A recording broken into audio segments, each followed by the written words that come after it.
রাত গভীর, গাজার আকাশে আগুনের লেলিহান শিখা। বিস্ফোরণের প্রতিটি শব্দ যেন আকাশকে ফুঁড়ে চিৎকার করে জানিয়ে দিচ্ছে এখানে জীবন আর মৃত্যুর মধ্যে কোনো ব্যবধান নেই।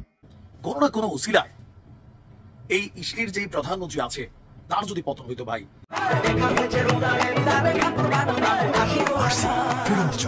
একখান হইছে রমজানের ঈদ, আরেক খান কোরবান মামু আরসি কোলা খান। কলম্বিয়ান প্রতিষ্ঠান ইএলএস এর পণ্য আরসি কোলার অধিক জনপ্রিয় এই বিজ্ঞাপনের লিরিক্স শুনে যার কোমল পানীয় খাওয়ার অভ্যাস কম, তারও হয়তো খাওয়ার ইচ্ছা জাগে। আসসালামু আলাইকুম দর্শক শ্রোতা, এখন আমি আপনাদের সাথে গুরুত্বপূর্ণ 3টি ভিডিও ফুটেজ শেয়ার করব। অবশ্যই মনোযোগ সহকারে আজকের ভিডিওটা শেষ পর্যন্ত দেখবেন। দয়া করে শেষ পর্যন্ত না দেখে বাজে মন্তব্য করবেন না। দর্শক, মূল ভিডিওতে যাবার আগে আপনার কাছে আমার ছোট একটি রিকোয়েস্ট, যদি আপনি চ্যানেলে নতুন দর্শক হয়ে থাকেন তাহলে অবশ্যই প্রত্যেক মুহূর্তের আপডেট পেতে আমার এই চ্যানেলটি সাবস্ক্রাইব করে রাখবেন। দর্শক, চলেন আমরা তাহলে প্রথমে একটি ভিডিও ফুটেজ দেখে নেই। রাত গভীর, গাজার আকাশে আগুনের লেলিহান শিখা। বিস্ফোরণের প্রতিটি শব্দ যেন আকাশকে ফুঁড়ে চিৎকার করে জানিয়ে দিচ্ছে এখানে জীবন আর মৃত্যুর মধ্যে কোনো ব্যবধান নেই। ধ্বংসস্তূপের নিচে চাপা পড়া মানুষের আর্তনাদ বাতাসে মিশে গেছে। এক মায়ের কণ্ঠ ভেসে আসছে, আমার বাচ্চাকে বাঁচান। কেউ কি শুনতে পাচ্ছেন? কিন্তু এখানে কেউ কারো কান্না শোনে না। এখানে কান্নার চেয়ে বড় শব্দ হলো ক্ষেপণাস্ত্রের গর্জন। ইফতারের পর ক্লান্ত শরীরে একটু বিশ্রামের আশায় যে পরিবার শুয়ে পড়েছিল, কয়েক সেকেন্ডের ব্যবধানে তারা ধূলিসাৎ হয়ে গেল। একটি শিশুর ছোট্ট হাত ধ্বংসস্তূপের নিচ থেকে বেরিয়ে আছে, কিন্তু তার শরীরের আর কোনো অংশ নেই। এটা যুদ্ধ না, এটা নিছক প্রতিরোধের বিরুদ্ধে লড়াই না, এটা একপাক্ষিক গণহত্যা। ইসরায়েল এবং হামাসের মধ্যে যুদ্ধবিরতি বলবৎ ছিল। বিশ্ব আশায় ছিল হয়তো কিছুটা শান্তি আসবে, কিন্তু শান্তি আসেনি, বরং নতুন রক্তপাত শুরু হলো। 18 মার্চ রাতে কসাই নেতানিয়াহুর বাহিনী যুদ্ধবিরতি ভেঙে বেসামরিক মানুষের উপরে ভয়াবহ হামলা চালালো। এক রাতে 400 জনের বেশি মানুষ শহীদ হলো, যাদের মধ্যে অধিকাংশই নারী, শিশু, বৃদ্ধ। যুদ্ধবিরতি নয়, বরং সেখানে আবারও নির্বিচারে বিমান হামলা চালানো হলো। এক ফিলিস্তিনি সাংবাদিক বললেন, আমি ধ্বংসস্তূপের নিচে লাশের সারি দেখেছি।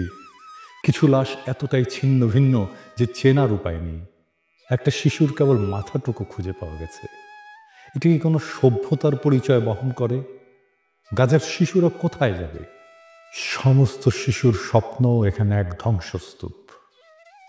একটা শিশু নাম আমাল, তার পুরো পরিবার গতরাতে একসাথে ইফতার করেছিল। সে খুব খুশি ছিল, কারণ তার বাবা বলেছিল, যুদ্ধ শেষ হলে তোমার পছন্দের খেলনাটা এনে দেব।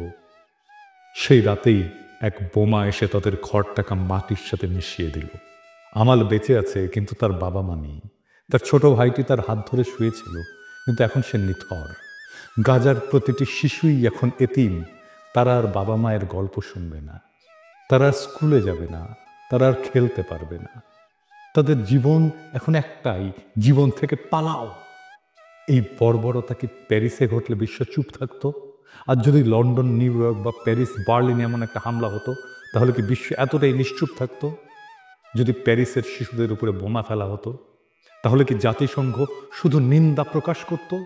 যদি ওয়াশিংটনের হাসপাতাল ধ্বংস হয়ে যেত, তাহলে কি বিশ্ব চুপ থাকতো? যদি লন্ডন শহরে একটা স্কুলে 300 শিশু নিহত হতো, তাহলে কি বিশ্ব উদ্বেগ প্রকাশ করেই থেমে যেত? না, তখনই বিশ্ব মানবতা জেগে উঠত, তখনই জাতিসংঘ চিৎকার শুরু করত। কিন্তু যেহেতু এই হত্যাযজ্ঞ গাজায় হচ্ছে, তাই বিশ্বের বিবেক ঘুমিয়ে আছে। কিন্তু এই নীরবতা কি চিরকাল থাকবে? একজন বাবা তার মৃত সন্তানের নিথর দেহের পাশে বসে আছে। শিশুটির হাতে আঁকা ছিল একটা ছবি, একটা সূর্য, একটা ঘর আর একটা ছোট্ট পরিবার। কিন্তু সেই ঘর এখন ধ্বংস হয়ে গেছে। সেই বাবা এখন নিঃস্ব। তার চোখ দিয়ে অশ্রু ঝরছে না, কারণ গাজার মানুষ এত কেঁদেছে যে তাদের চোখের পানিও শুকিয়ে গেছে। তিনি শুধু একটাই প্রশ্ন করেছেন, কবে থামবে এই গণহত্যা? ইসরায়েল কি চায়? ইসরায়েল জানে তারা যত বেশি ফিলিস্তিনিদের হত্যা করবে, তত সহজ হবে তাদের দখলদারি। প্রথমে তারা ফিলিস্তিনিদের জমি কেড়ে নিল, তারপর তাদের ঘরবাড়ি ধ্বংস করলো, তারপর তাদের খাদ্য পানি বন্ধ করলো। এখন তারা একে একে হত্যা করছে যাতে কেউ বেঁচে না থাকে। এটা ধ্বংসের একটা পরিকল্পিত নীতি। এটাকেই বলে এথনিক ক্লিনজিং। ফিলিস্তিন মুক্ত না হলে মানবতা মুক্ত নয়। গাজা পুড়ছে, কিন্তু শুধু গাজা নয়, এই আগুন একদিন পুরো বিশ্বকে গ্রাস করবে। আজ যদি ফিলিস্তিন মুক্ত না হয়, তাহলে মানবতা কোনোদিন মুক্ত হবে না। আর যদি গাজার শিশুরা বাঁচতে না পারে, তাহলে পৃথিবীর কোনো শিশুই নিরাপদ নয়। আজ যদি আমরা চুপ থাকি, তাহলে একদিন আমাদের ঘরেও আগুন লাগবে, তখন কেউ আমাদের জন্য কথা বলবে না। এখন প্রশ্ন হলো, এই হত্যাযজ্ঞ কবে থামবে? পৃথিবী কি নীরব দর্শকের ভূমিকা পালন করবে? আজ গাজার রাস্তায় শিশুরা কাঁদছে, তাদের বাবা মা মৃত, আর আমরা যারা নিরাপদ ঘরে বসে এই ঘটনা দেখছি। আমাদের কি কিছুই করার নেই? অন্তত কণ্ঠ তো তোলা যায়। বিশ্বজুড়ে সাধারণ মানুষ সোচ্চার হচ্ছে, কারণ গাজার মানুষ শুধু একটা জিনিস চায়, জীবন। গাজার আকাশে আজও আগুনের গোলা উড়ে বেড়াচ্ছে। বাচ্চারা যখন মায়ের কোল জড়িয়ে ধরে কাঁদছে, তখন ইসরায়েলের যুদ্ধ বিমান তাদের ঘরগুলো একের পর এক মাটিতে মিশিয়ে দিচ্ছে। এই নৃশংসতা কেবল গাজার বিরুদ্ধে নয়, একটা মানবতার বিরুদ্ধে নৃশংসতা। এটা মানবতার বিরুদ্ধে এক নির্মম অপরাধ।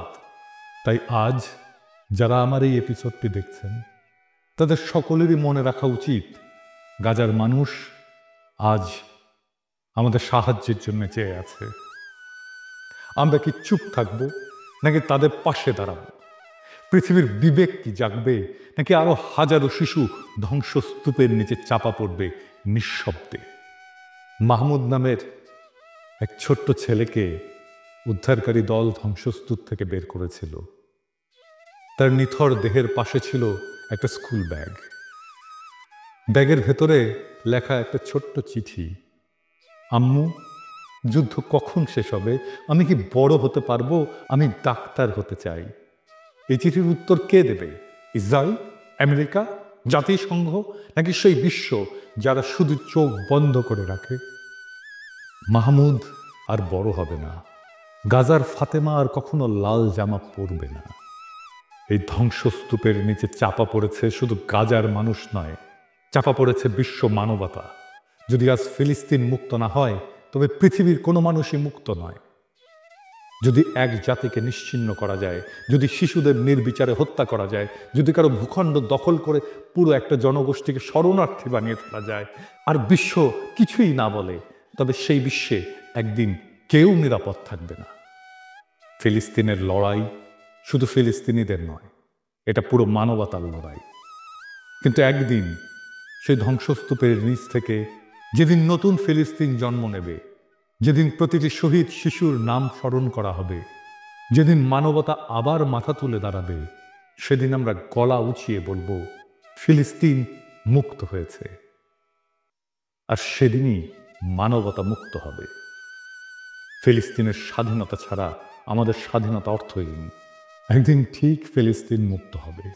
একদিন সূর্যের স্বপ্নের শান্তির ভোর আসবে। একদিন পৃথিবীর মাটি, আকাশ, বাতাস মধুময় হবে। সেই দিনের অনাগত প্রজন্ম আমাদের অক্ষমতাকে, আমাদের কাপুরুষতাকে, আমাদের স্বার্থপরতাকে ক্ষমা করো। হে মহান সৃষ্টিকর্তা, তুমি আমাদের ক্ষমা করো। তুমি বৃথাই আমাদের শক্তি দিয়েছিলে। এই দীনতা, এই কাপুরুষতা, এই অক্ষমতার দায় আমরা নিলাম। Free free free Palestine. No more murder, no more lies. ইনকিলাব জিন্দাবাদ। দর্শক শ্রোতা, চলেন তাহলে আমরা দ্বিতীয় ভিডিও ফুটেজটা দেখে নেই।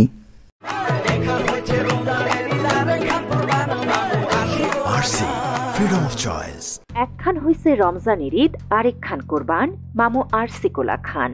কলম্বিয়ান প্রতিষ্ঠান ইএলএস এর পণ্য আরসিকোলার অধিক জনপ্রিয় এই বিজ্ঞাপনের লিরিক্স শুনে যার কোমল পানীয় খাওয়ার অভ্যাস কম, তারও হয়তো খাওয়ার ইচ্ছে জাগে। কিংবা প্রাণের পাওয়ার খেয়ে শক্তি সঞ্চয়ের মাধ্যমে একাই অস্ত্রধারী কয়েকজনকে পিটিয়ে প্রেমিকাকে নিয়ে কাল্পনিকভাবে সমুদ্রে ঝাঁপ দিতে ইচ্ছে করে অনেকেরই।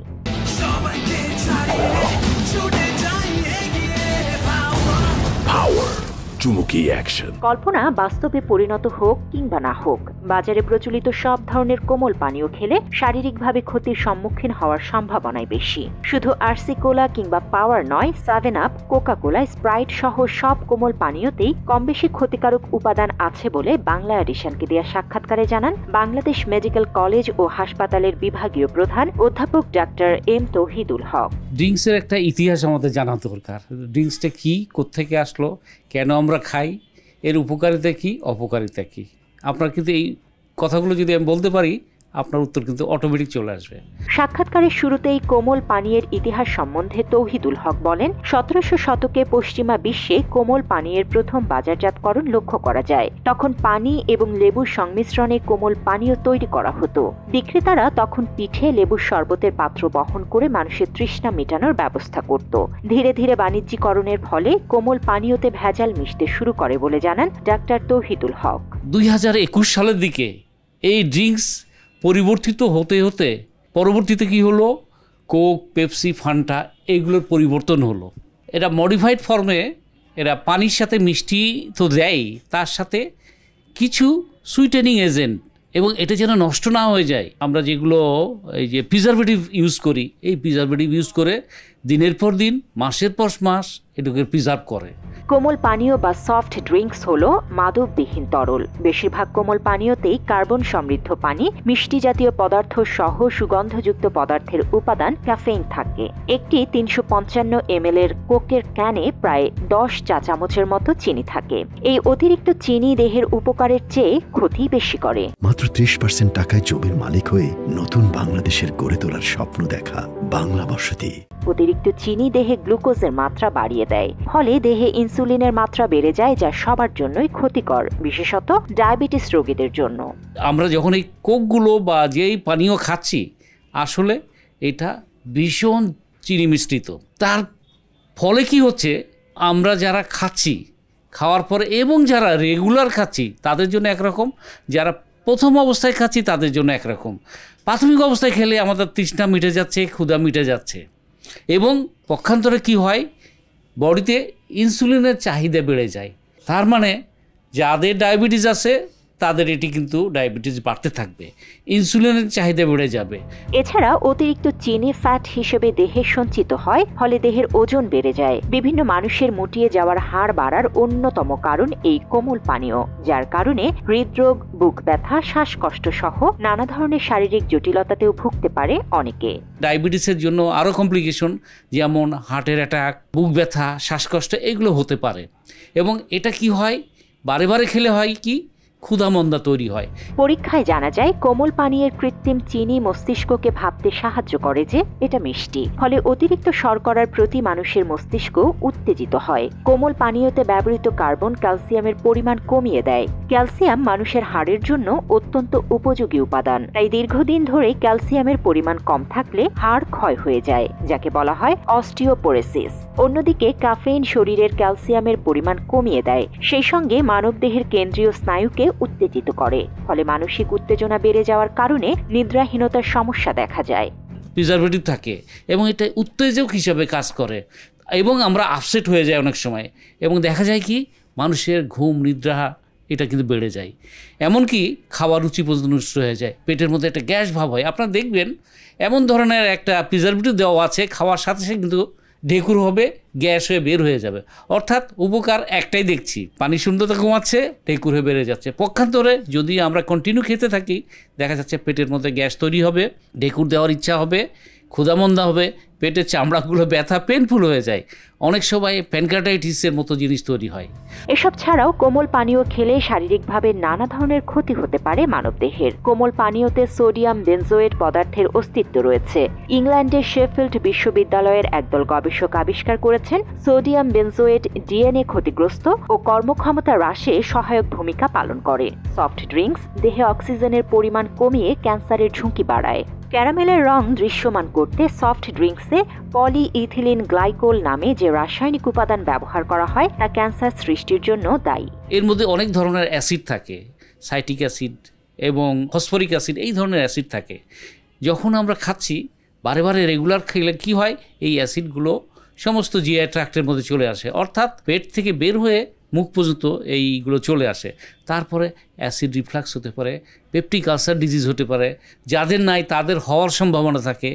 এবং এতে কি হয়, এমন ধরনের জিনিস আছে যেগুলো ক্যালসিয়াম ডেফিসিয়েন্ট হয়ে যায় শরীরে, যার ফলে অস্টিওপোরোসিস, অল্প বয়সে শরীরে ব্যথা চলে আসে, বয়স্ক মানুষের হাত পায়ে ব্যথা আসবে, গিরাতে ব্যথা হয়, এমনকি হার্ট অ্যাটাকের সম্ভাবনা থাকে। এছাড়া শিশু ও গর্ভবতী নারীরা কোমল পানীয় খাওয়ার ফলে বিভিন্ন ক্ষতির সম্মুখীন হতে পারেন। নারীদের গর্ভপাতের মতো সমস্যাও দেখা যেতে পারে এতে করে।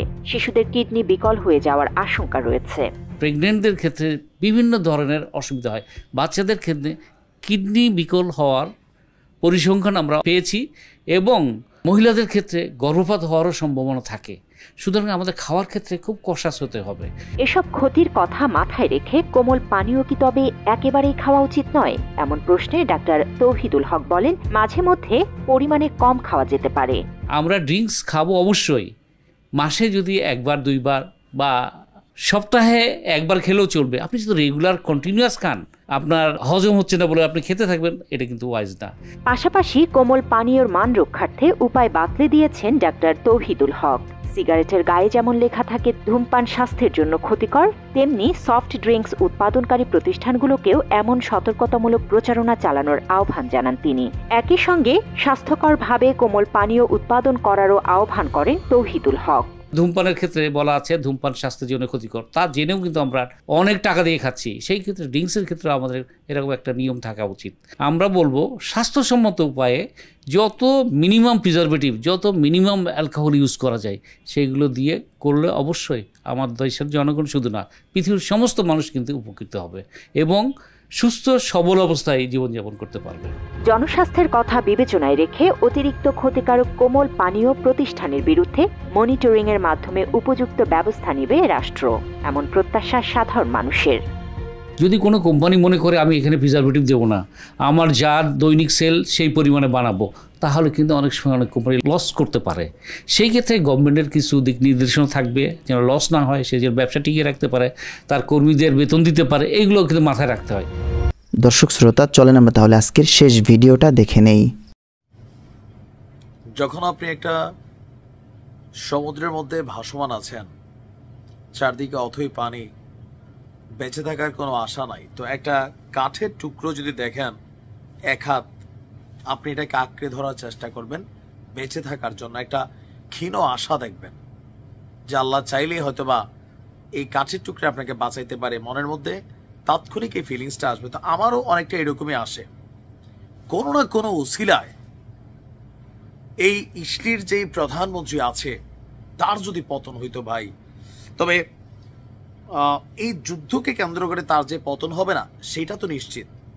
বাট এবার আমরা যে বিক্ষোভ দেখেছি, হাজার হাজার মানুষ গতকালকে রাত্রে রাস্তায় নেমে এসেছে, তবে আমাদের বীরদের জন্য বা আমাদের ভূমির জন্য না, অন্য জায়গায়। কিন্তু টার্গেট কি?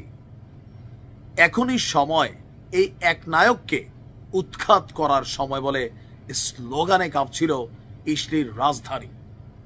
সবার দাবি একটাই, তাকে উৎখাত করতে হবে। কিন্তু কেন এই চিন্তা ভাবনা আমাদের বীরদের জন্য? এটা তাদের ন্যাশনাল ইস্যু, আর এর জন্য আমার কাছে ওই কাঠের টুকরার মতন কিছুটা আশা খুঁজে পাচ্ছিলাম। তেল আবিবের হাবিমা স্কয়ার গতকালকে রাতে আচমকা হাজার হাজার ইসলির নাগরিক সেখানে জমায়েত হতে শুরু করে।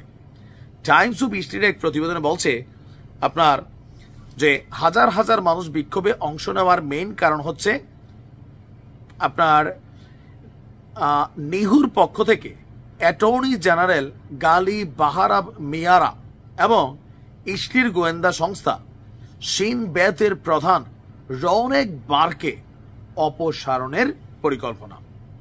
এই পদক্ষেপের পেছনে নেহু ঘনিষ্ঠ সহযোগীদের কাতারের সঙ্গে সম্পর্ক রয়েছে বলে অভিযোগ রয়েছে। কাতার বীরদের স্বাধীনতাকামী সংগঠনদের প্রধান পৃষ্ঠপোষক। দেখেন, এরা যারা এখানে মাঠে নামছে এরা কিন্তু বীরদের সাপোর্টার না, এন্টি সাপোর্টার, কিন্তু এদের টার্গেট হচ্ছে একটাই, যেটা আমরাও চাচ্ছি। কোনটা? এই এক নায়কের উৎখাত। তারা নেহুকে মিস্টার অ্যাবান্ডনমেন্ট ঘোষণা করেন এবং মানে অবাঞ্ছিত ঘোষণা করেন এবং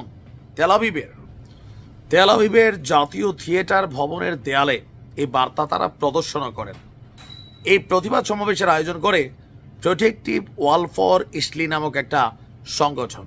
তারা কারা? সবগুলা কিন্তু শয়তানের ভাব। এরা হচ্ছে বেসিক্যালি ইসলির সুরক্ষার জন্য ঐক্যবদ্ধ সাবেক শীর্ষ যে সামরিক বেসামরিক কর্মকর্তা আছে তাদের প্ল্যাটফর্ম। আর এখানে সেনা, পুলিশ, মোসাদ এবং ইসলির গোয়েন্দা সংস্থা সিনবেতের 169 জন সাবেক শীর্ষ কর্মকর্তা জড়িত আছে। আর এখানে সাবেক পুলিশ প্রধান রনি আল শেখ, সাবেক মোসাদ প্রধান তামির পার্দো, সাবেক সিনবেত প্রধান ইয়ারম কোহেন, এরা প্রত্যেকেই বক্তব্য দেন এবং এরা প্রত্যেকেই তার কঠোর সমালোচনা করেছেন। এছাড়াও সাবেক প্রতিরক্ষা মন্ত্রী এবং সরকারের সাবেক সহযোগী মৌসে ইয়ালোনো সেই বিক্ষোভে উপস্থিত ছিলেন এবং জনগণকে মোটামুটি আউলাইছেন আর কি। বিক্ষোভে বক্তব্য দেওয়ার আগে উচ্ছ্বসিত ইসলির রক সঙ্গীত বাজানো হয়। তারপর সেই মাঠ থেকে আওয়াজ এসেছে এখনই এই একনায়ককে উৎখাত করার সময়।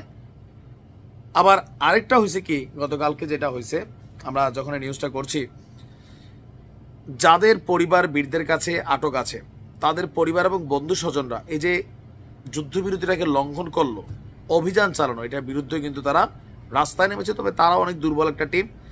আমরা যাদের কথা আজকের আলোচনায় বলেছি তারা কিন্তু খুবই শক্তিশালী একটা টিম। যেমনি হোক তার উৎখাত হওয়াটা জরুরি, বাকিটা আল্লাহ ভালো জানে।